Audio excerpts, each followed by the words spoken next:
Bismillahirrahmanirrahim. Assalamualaikum warahmatullahi wabarakatuh. Alhamdulillahi rabbil alamin. Wassalatu wassalamu ala ashrafil anbiya'i wal mursalin Sayyidina wa maulana Muhammadin wa ala alihi wa ashabi ajma'in. Rabbi surah li sadri wa yassir li amri wahlul uqdatan min lisani yafqahu qawli, amma ba'du. Para pemirsa TV CSM dimanapun berada, saimin dan saimat, semoga kita selalu dalam taufik serta hidayah Allah Subhanahu wa ta'ala, serta diberikan kesehatan. Amin ya rabbal alamin. Berkata Rasulullah sallallahu alaihi wasallam, "Idza jaa Ramadhana futihat abwabal jannah wa ghulliqat abwaban nar wa suffidatis syayatin." Apabila telah tiba bulan Ramadan, maka Allah Subhanahu wa taala bukakan pintu-pintu surga dan ditutuplah seluruh pintu-pintu neraka dan dibelenggulah syaitan-syaitan.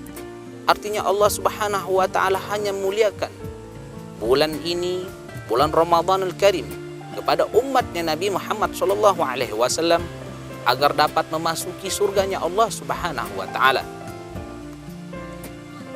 Di bulan Ramadan ini Allah membantu kita dengan dibelenggunya para syaitan-syaitan, sehingga kita lebih mudah mengerjakan kebaikan-kebaikan, ibadah-ibadah, serta berzikir menyebut nama Allah Subhanahu wa ta'ala dibandingkan daripada bulan-bulan yang lain. Tetapi di bulan ini para syaitan-syaitan telah dibelenggu.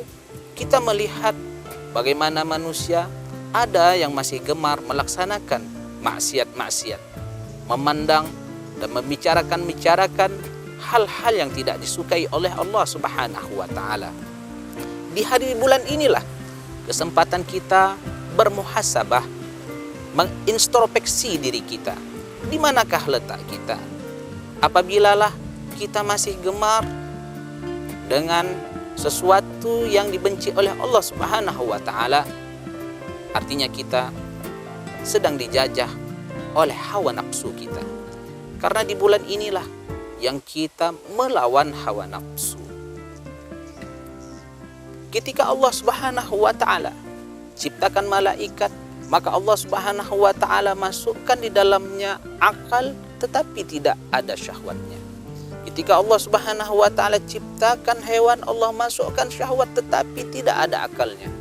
Ketika Allah Subhanahu wa ta'ala ciptakan manusia, laqad khalaqnal insana fi ahsani taqwim, telah kuciptakan manusia sebaik-baik ciptaan, karena manusia ini dilebihkan daripada malaikat dan dilebihkan daripada hewan, dimasukkan di dalam diri manusia ini yaitu akal pikiran dan juga syahwat. Apabilalah manusia kalah akalnya dan menang syahwatnya, maka tidak lain dia adalah seperti binatang.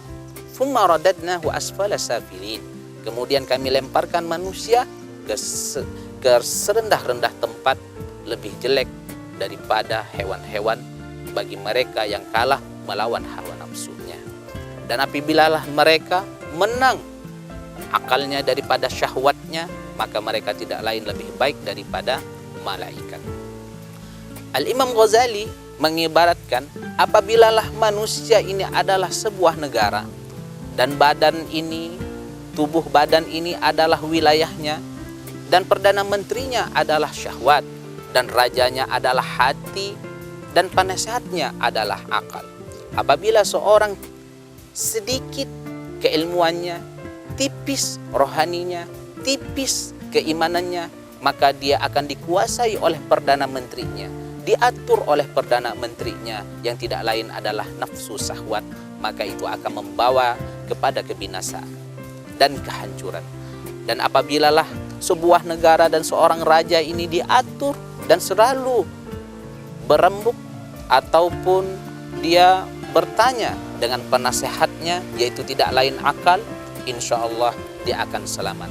Karena manusia ini selain dia bermuhasabah diri, dia haruslah bertafakkur. Laqad kana fi qasasihim ibratun liulil albab.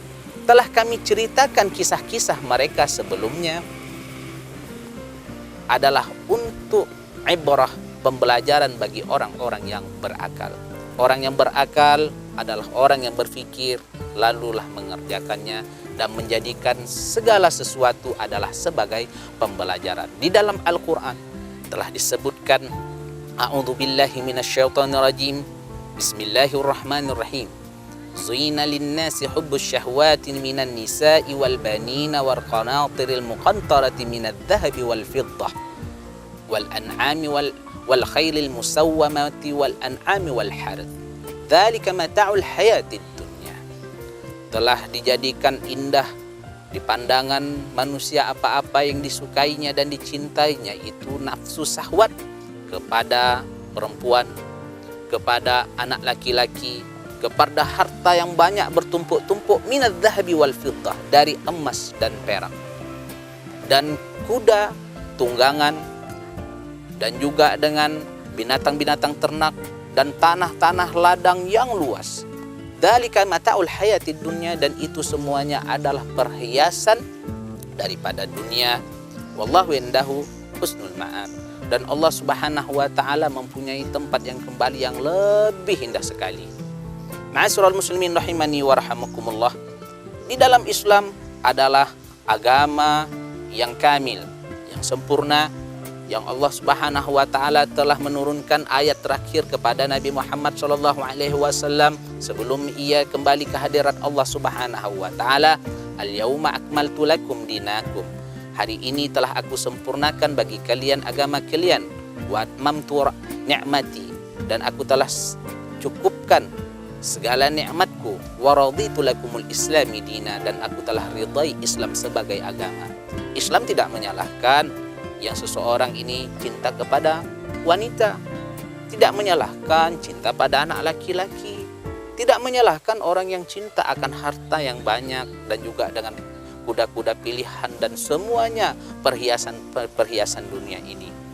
Tetapi Islam datang adalah untuk mengaturnya agar kita itu terselamat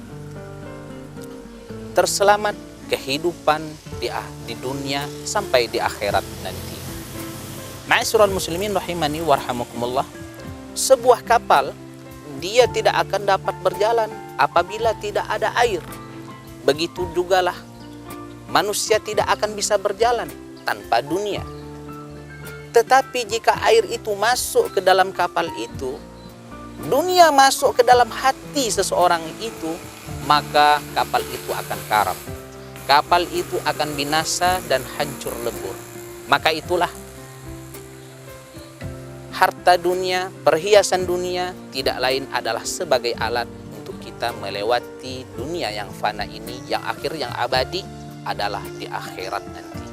Para ulama pun mengajarkan, ad-dunya fi aidihim wa laysa fi qulubihim. Dunia itu di tangan mereka, bukanlah di hati mereka. Boleh, tidak salah cinta kepada dunia. Yang salah adalah terlalu cinta kepada dunia sehingga menghalalkan berbagai cara. Ma'asyiral muslimin rahimani wa rahimakumullah. Di bulan puasa kita muhasabah diri, di manakah kita letak diri kita, dan di bulan puasa inilah yang menjadi madrasah untuk kita, mengajarkan kita, mendidik daripada nafsu kita. Karena Imam Ghazali pun mengibaratkan bahwasanya nafsu ini bagaikan anjing. Apabila anjing itu liar, maka dia itu pun akan hidup di tepi jalan dan menggigit orang. Tetapi kalau anjing ini dididik, dia pun dapat beramal baik, yaitu memusnahkan kejahatan-kejahatan yang orang menyembunyikan narkoba, ganja, dan kejahatan-kejahatan, dan bahkan anjing itu pun dapat menjadi penjaga rumah kita. Jadi diibaratkan oleh Imam Ghazali, nafsu seperti kita menjinakkan anjing. Ma'asyiral muslimin rahimani wa rahimakumullah. Terakhir daripada saya, penutup dari hikmah cahaya Islami ini, Aish masyi'ta fa innaka mayyit. Hiduplah sesuka hatimu, sesungguhnya engkau pasti mati.